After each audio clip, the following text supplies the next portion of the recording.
Okay, any questions about the signs or anything that we had done until here? Now we have this circuit and we just wrote down the Kirchhoff's rules. So that is basically the equation that will tell us how Q1, Q2 and I changes as a function of time. And of course we have 3 unknowns here, we still need 2 more equations. This is our second equation. The conservation of the total charge. Initially we start with a total charge Q, and you can say this is our third equation. The current and the charge Q1 and Q2 are related in this form. Now, any questions how we obtain these signs or these signs over here? That is the place where most of the students get confused, how to determine the signs in these terms.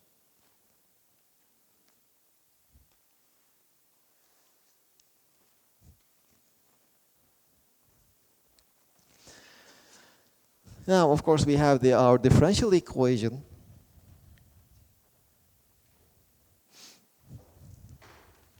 Now, I will not do this in the class. We have this. This is our initial equation. We can just replace Q2 in terms of Q1 and I in terms of the derivative of Q1. You can solve all these equations and you end up with a current. Okay, this is how the charge behaves as a function of time. You can just check these calculations if you are interested. They will not be that important for us. And this is in fact how the current changes as a function of time. Probably I have made a small mistake somewhere, but more or less it will have this shape. Now remember what we wanted to calculate at the beginning. We wanted to calculate the power dissipated by the resistance. Because we had this problem, we had these 2 capacitors. One was initially charged. We connected with another capacitor which was initially empty, but at the end, when we calculated how they separated how they shared the charges and calculate how much energy each one of them stored after they shared their charges, we had found that a result that was contradicting the conservation of energy. Energy was not conserved. And our claim was that difference in the energy was dissipated by the resistance. Whether it is small or large, it has to be dissipated by the resistance. Now, this is our current as a function of time. Now, the problem with this current is that if you look at the current at time t equal to 0, you see if at t equal to 0, there is no exponential over here, it's just 1. So the current at t is equal to 0, the initial charge over R times C1. That is the initial current. But if you ignore the resistance, if you just set R to 0, I just becomes infinite. You have infinite current, but ignoring resistance just means that it is very small. But small compared to what? You can say it is small compared to the other resistance in the circuit. But in our current circuit, we don't have any other resistance, so we cannot really set it to be small. Or you can say, okay, it dissipates a negligible power, energy loss, but if the current is infinite, the power of the resistance will also be infinite, no matter how small it is. It will not be negligible.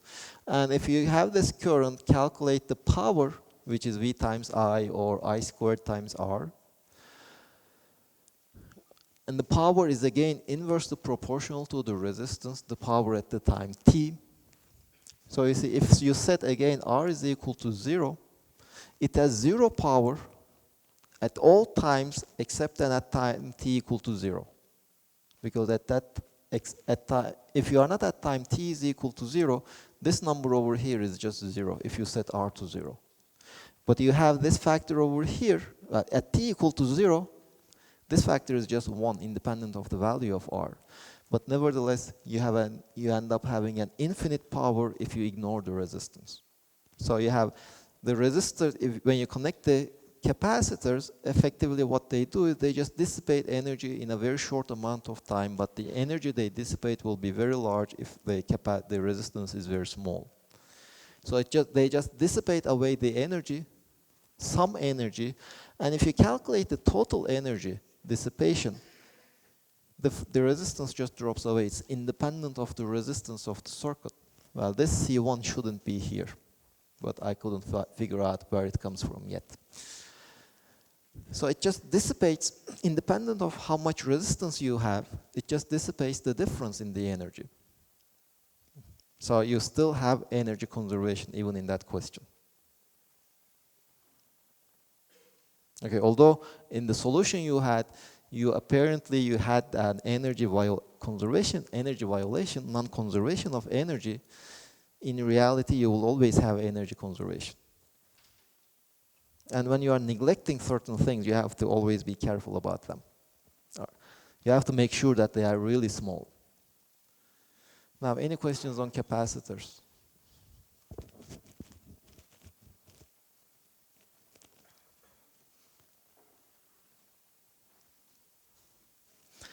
Now, let's have a short discussion on the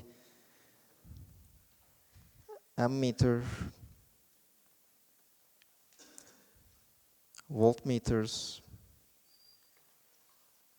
Anything else? Any other meter? Galvanometer.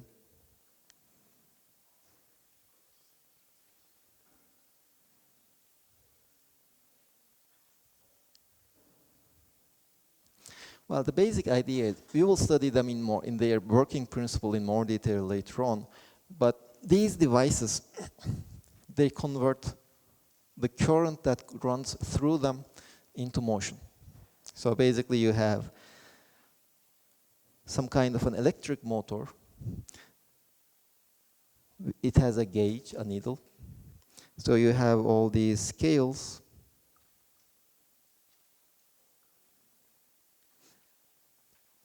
So if you send the current through it, they will just move.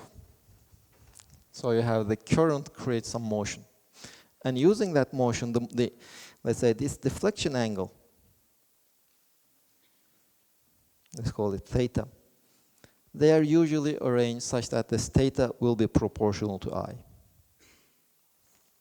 How much they deflect, if you send a larger current, they will deflect more.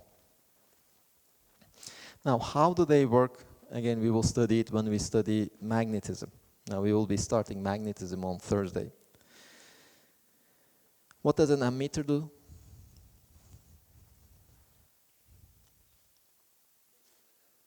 It measures the current. So a galvanometer, you can basically, just arranging the scale, a galvanometer, you can just use it as a ammeter. You just need to make sure that you scale it properly. But of course, this is a device that you connect to your circuit. And you would like to make sure that it doesn't change the current running through the circuit. Okay, there's one thing you have to pay it. Okay, the galvanometer, it just measures the current that is going through it. So you have to connect an ammeter in series with the circuit.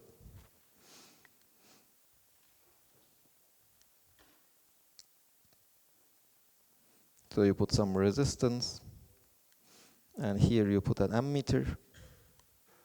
So this is how you will measure the current. Now, of course, there is one thing you have to pay attention to, the resistance of the ammeter should be much, much smaller than R. Because if the resistance is large, then you will not be, when you connect the ammeter, it will change the current that you are trying to measure. It will not read the value of the current that you would like to measure. It will just give you the value of the current that is there when you connect the ampermeter. So it should have a very small resistance. Now another one is the voltmeter. So for example, now you want to measure the potential difference, for example, between this point A and B. Then of course your device should be connected to both of these points.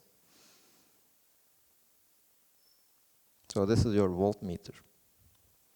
So you connect the voltmeter in parallel. Now again, in this case your voltmeter should have a very high resistance, because you see, if you take an ampermeter connected like this, since it has a very small resistance, all the current will just run through your voltmeter. The equivalent resistance will be very small, and there will be no current running through your resistor. So there's no potential difference across the resistor. So you are done. So you are spoiling your circuit. So the resistance of the voltmeter, if you don't want to do that,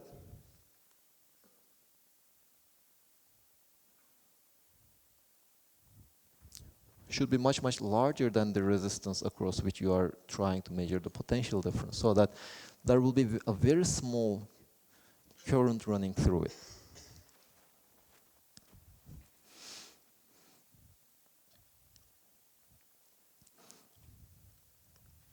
Now, any questions on these? I mean, there is nothing much about those things, those devices. Any questions on the ampermeter and voltmeters? Nowadays, we are not even using these things. So we are using just the digital versions of these things. And you are also using the digital versions in the lab. So how do you make a resistor? So can you just pass me your pen or pencil? Okay, so here I have a resistor, a high resistance. Or let's say here I have another one.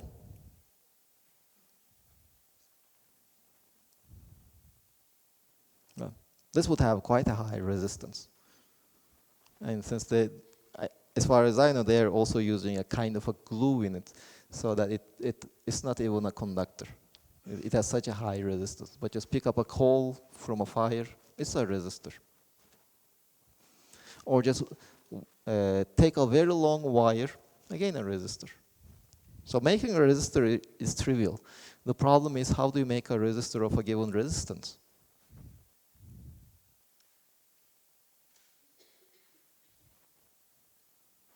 Other questions?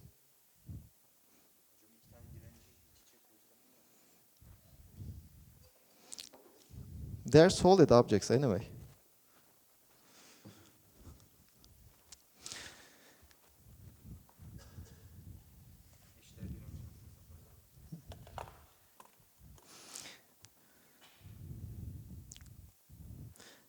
Okay, so I now have one homework question for you for Thursday. So just imagine you put two cylinders, one inside the other one.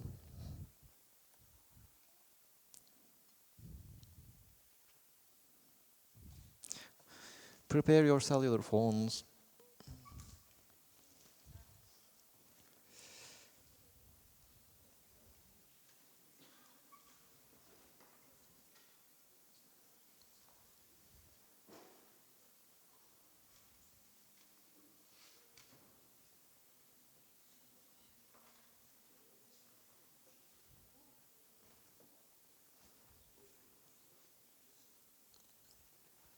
A light bulb is a lamp.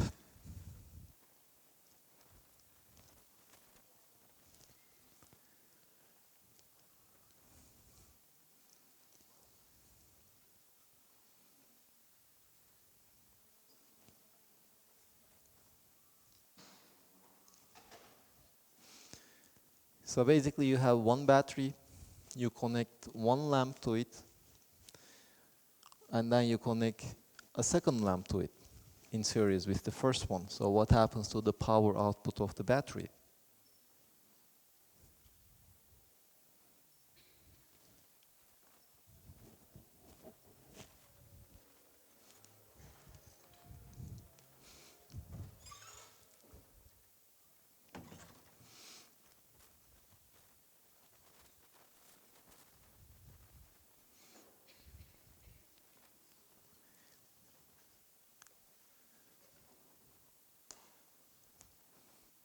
You are free to discuss with your neighbors.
You are running out of time and not even half of the class voted yet.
I will finish it when it is at 4 minutes.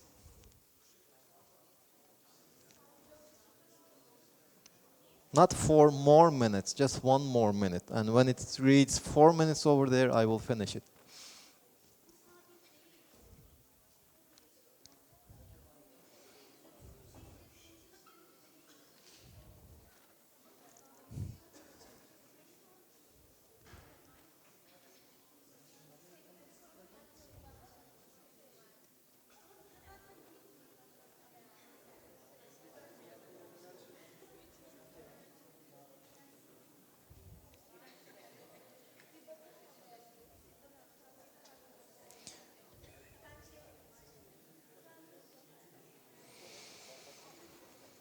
Okay, so these are your answers.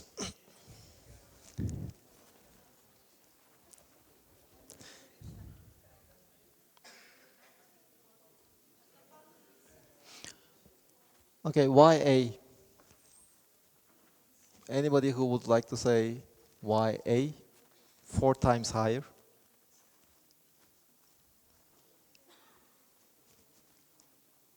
Why B?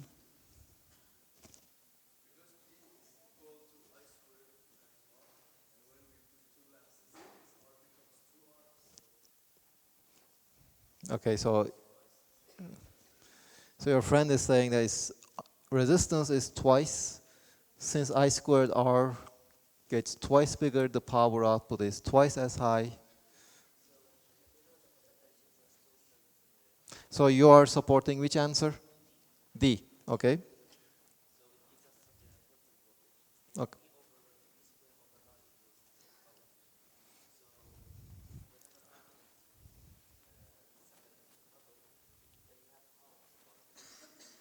Okay, so both of you say that since R is doubled, one of you say it is twice as much, the other one is saying is half as much. So you think why?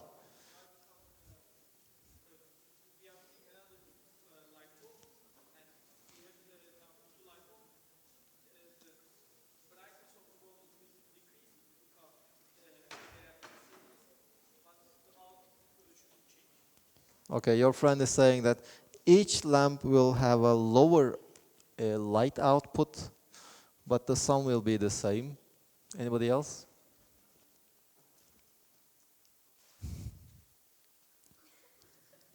Anybody else? So you two, for example, do you oppose his argument?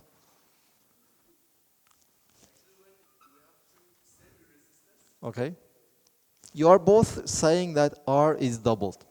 So there's no disagreement among you about that. So the resistance is doubled, but does that mean, in the circuit at least, that the power output of the battery will be doubled or reduced?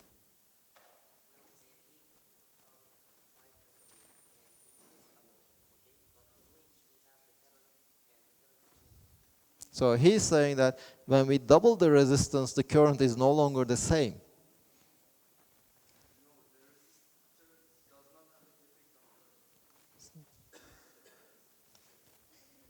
Okay, he said so. He says that the resistance doesn't have any effect on the current.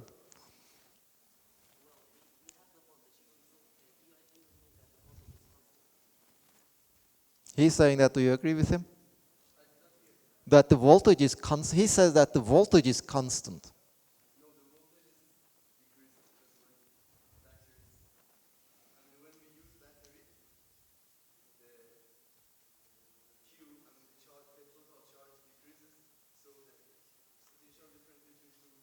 But that is a capacitor.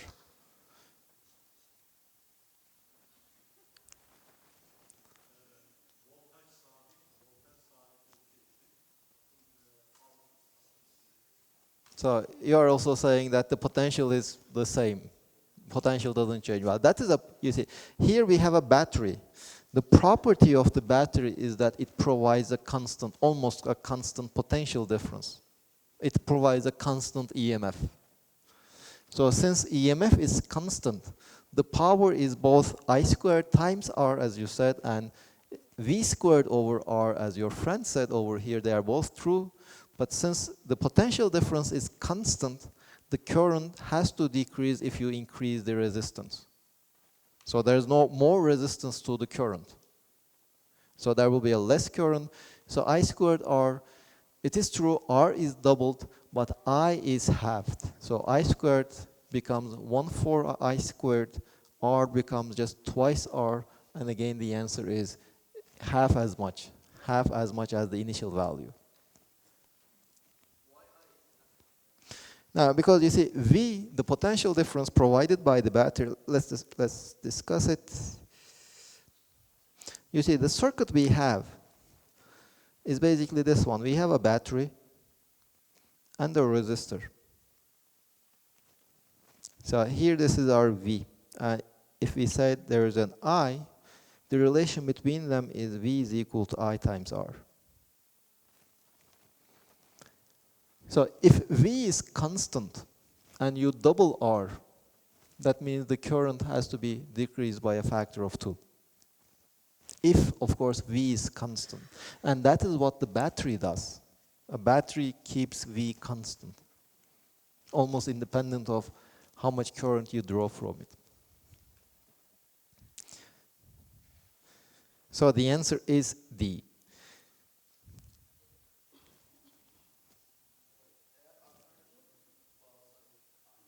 Now we will discuss alternating currents later on. I mean, it will not make any difference here because in the case of the alternating current, you can do the same thing with RMS values.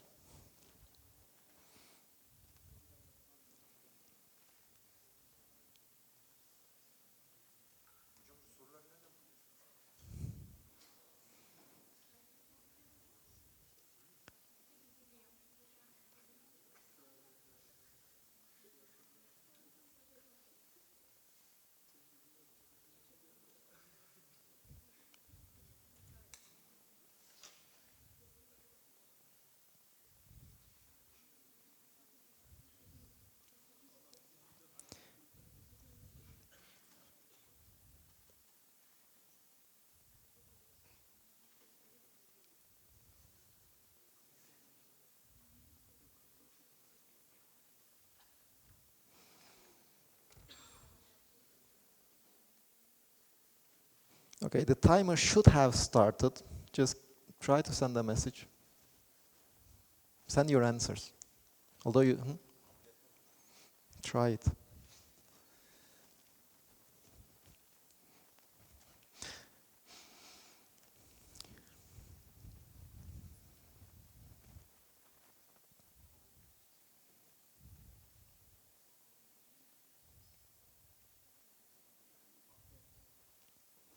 Now, this is basically what you will be doing the experiment.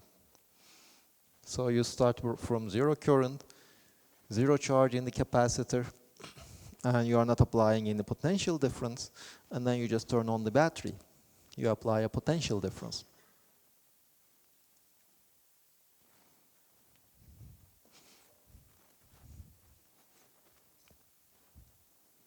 Okay, so here you go.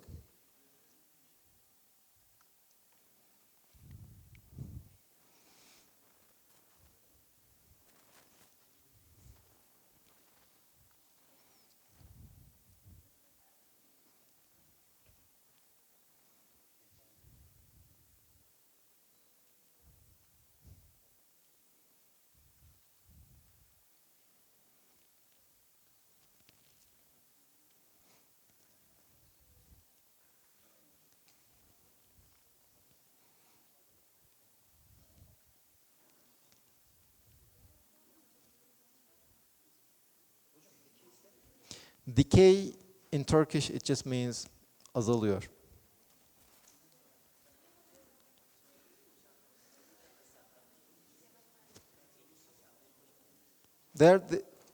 We have this circuit. Initially, the capacitor is not charged. The battery doesn't provide any EMF, and the current is 0. Then you just turn on the battery. Or you can imagine that the battery is initially unconnected, then you just connect the battery. What happens then? Now, for example, here, we just write that I is equal to V over R. Is it just a constant? The moment that we turn on the battery, is I is equal to V over R, or what happens?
Okay, you have 1 more minute left.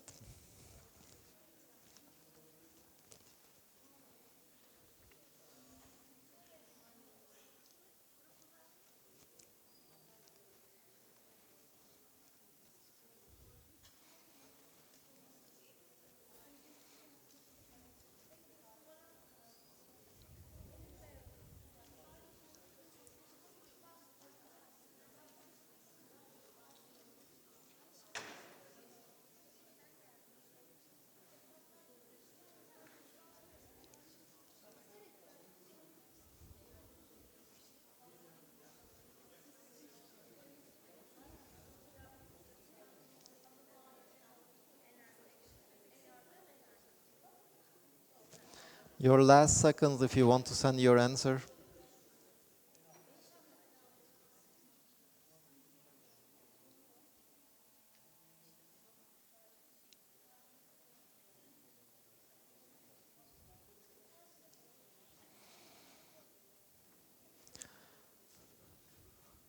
Okay, why A?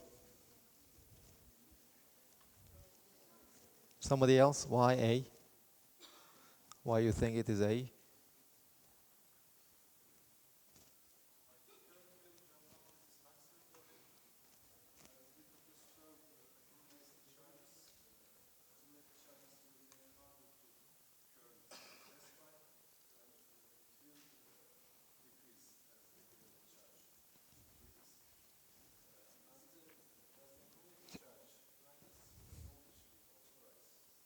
Okay, so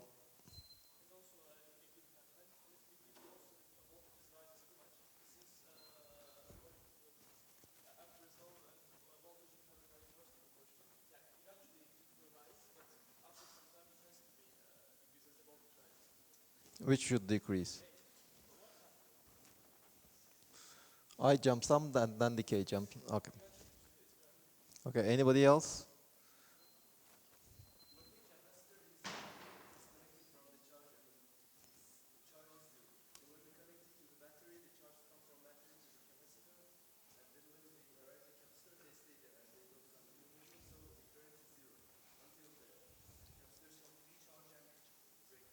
So you are saying that VC increases and the current will be 0 once the capacitor is fully charged.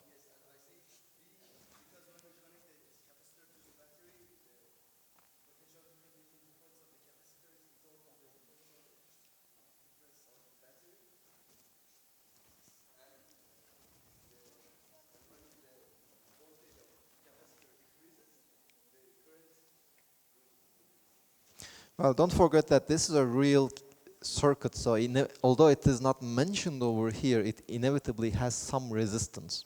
Keep that in mind also. So you are saying that the moment that we connect them, the VC will jump up and then it will decay. So that's B.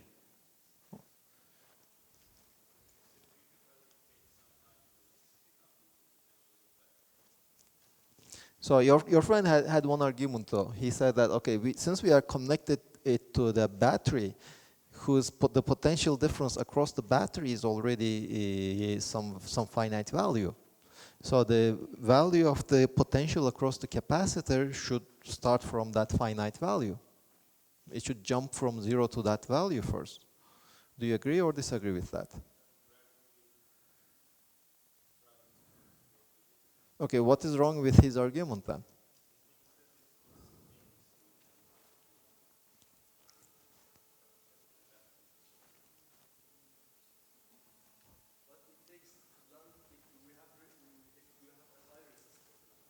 Okay.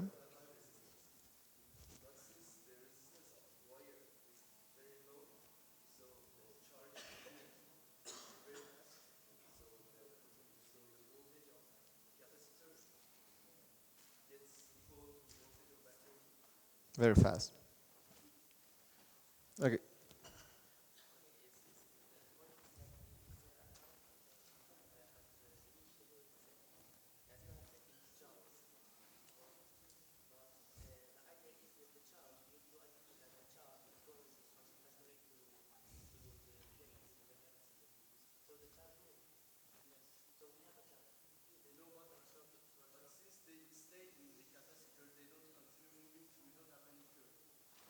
Okay, so but B says that the capacitance jumps up and then decays. So it will become equal to so you're saying that it will become equal to the potential difference across the battery and then it will decay the potential. No, it doesn't break. Nothing breaks down in these questions.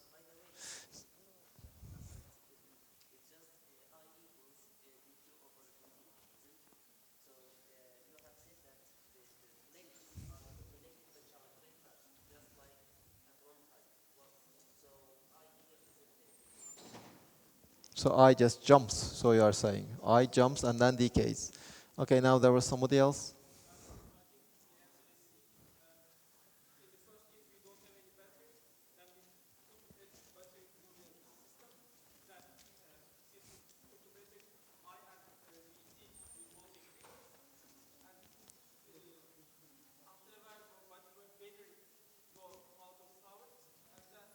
No, nothing is going out of power. The battery, our batteries can live up to infinity.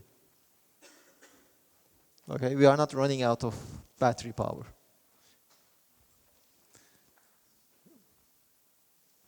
Now you change your mind about C? Which one is it then? Okay. Anybody else? Anybody except an A and B? Well, there are lots of people saying, okay, C.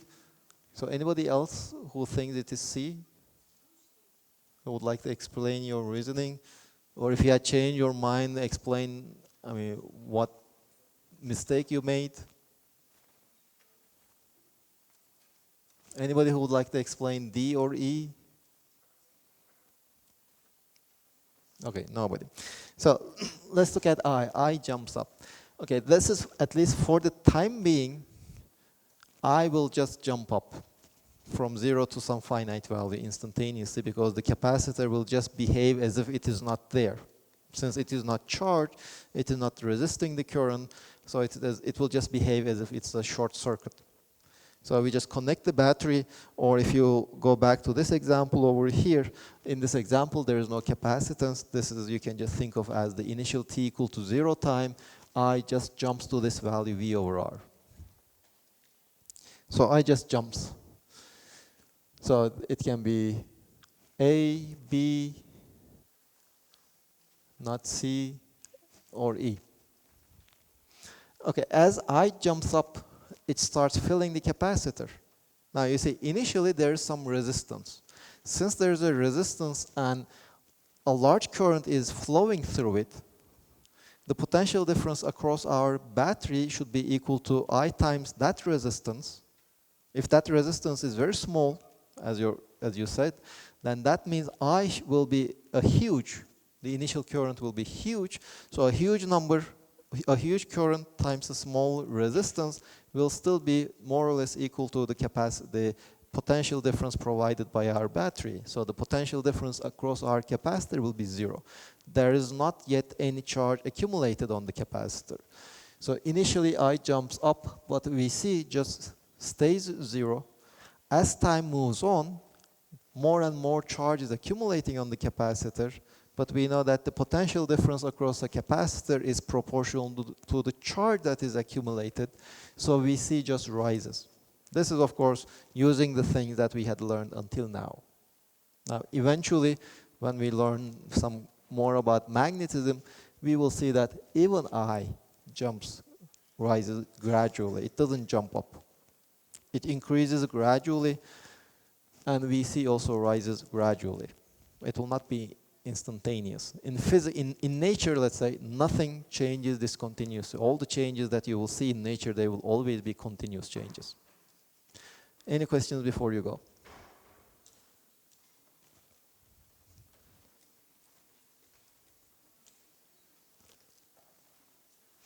Okay, see you on Thursday. Don't forget your homework on Thursday.